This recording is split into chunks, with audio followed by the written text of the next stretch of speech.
Have you ever noticed how some of the calmest, most grounded people in their 70s or 80s seem to truly enjoy their own company?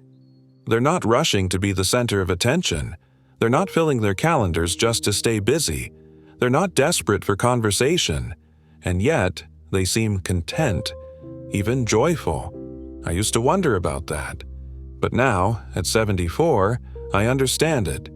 There's something powerful that happens when you reach a point in life where you no longer fear being alone. You begin to discover that solitude isn't a weakness. It's a kind of quiet strength. And for many of us, it's the most peaceful part of growing older. Today, I want to talk about why people who enjoy being alone after 70 are often the wisest and the happiest, and why that solitude isn't about giving up on life. It's about fully stepping into it. Let's start with something simple. Solitude, at this stage of life, is usually a choice. You spend your younger years surrounded by people, family, co-workers, friends, neighbors. You raise children. You show up to gatherings. You hold things together. It's noisy. It's full. And there's beauty in that. But by the time you reach your 70s, that chapter starts to quiet down. The kids are grown. The job is done. The roles you played shift. And for the first time, you get to ask yourself, what do I want? And for a lot of us, the answer is simple. Peace. Stillness. Room to breathe. I've had friends ask me, don't you get lonely? Sometimes, sure. I'm human. But there's a big difference between being alone and being lonely. Being alone means choosing stillness, choosing space. It means being comfortable in your own skin. Loneliness is different. Loneliness is when you feel invisible, even in a crowd. But when you're alone by choice, there's no emptiness, just freedom. And in that freedom, you begin to know yourself better. Time alone deepens self-awareness. You start to listen to your thoughts without distraction. You reflect on where you've been, what mattered, what didn't. I used to fill my days with activity just to avoid quiet. But over time, I learned that the quiet is where the real wisdom lives. I remember sitting on the back porch one fall evening. No TV, no music, just the wind in the trees.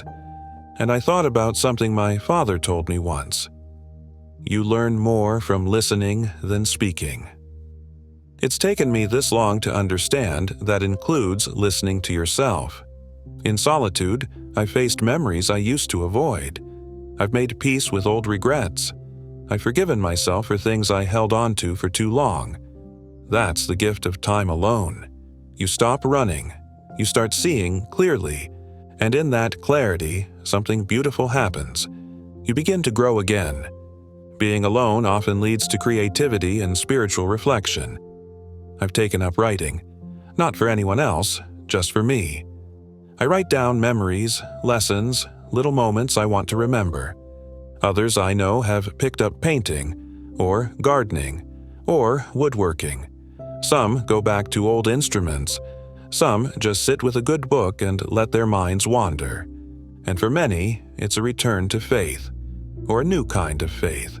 Something less about answers and more about peace. Solitude gives you time to build, not just dwell. I know a woman named Linda, 78. She never saw herself as creative, but after her husband passed, she started sketching every morning. Now she's filled 3 journals. She told me, being alone gave me time to see what was always inside me. That's the thing. Solitude doesn't shrink you. It lets you expand. And it doesn't mean you stop being social. In fact, people who enjoy being alone are often better in relationships. Because they're not clinging. They're not trying to fill a hole. They're showing up full. I used to be afraid that pulling back socially meant I'd be forgotten. But what I've found is the opposite. The people who matter, the ones who truly care, don't need constant contact. They just need presence. Real presence. When I do spend time with friends or family now, I'm more present. I'm not thinking about what to say next or what to do after. I'm just there. That's what solitude teaches you, how to be with yourself. And once you can do that, you become easier to be with, for everyone else. And you also learn how to set boundaries. You don't say yes out of guilt.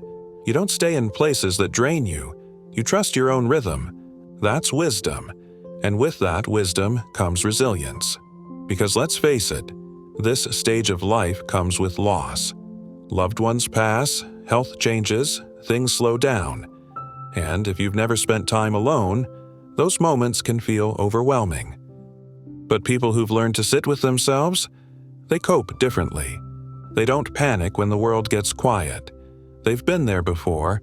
They know how to breathe through hard days. Solitude builds emotional strength. I've sat with grief in silence. I've let the tears come without rushing to fix them. And in doing so, I found something steady underneath it all. It's not about never feeling pain. It's about not fearing it. And over time, you begin to trust yourself more. You stop needing distractions. You stop fearing the slow days. You realize this quiet life is still full of life.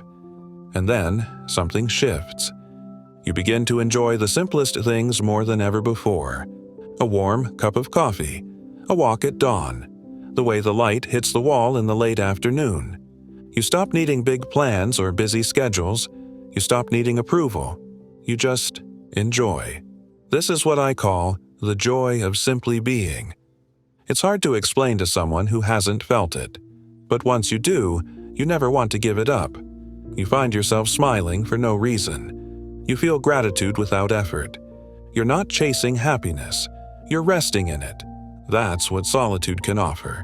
Not sadness, not isolation, peace. And peace is the greatest luxury of all. So if you've ever wondered why some older folks seem so content being alone, it's not because they've given up on people. It's because they've learned how to be with themselves. They've found the wisdom in quiet, the joy in simplicity, the strength in stillness. They've stopped trying to prove anything. They've stopped needing permission to rest. And they've discovered that the best company they could ask for is their own. Let me ask you something. What do you enjoy most about your time alone? Is it the stillness, the reflection, the creativity, the freedom to be yourself? I'd love to hear your thoughts in the comments. Your stories matter, and if this video gave you something to think about, something that felt true, please like it. Subscribe to GlowingAge. This is a space for honest, grounded wisdom. For people who are growing older with intention. Because aging isn't about fading. It's about focusing, refining, and glowing in your own quiet way. One thoughtful moment at a time.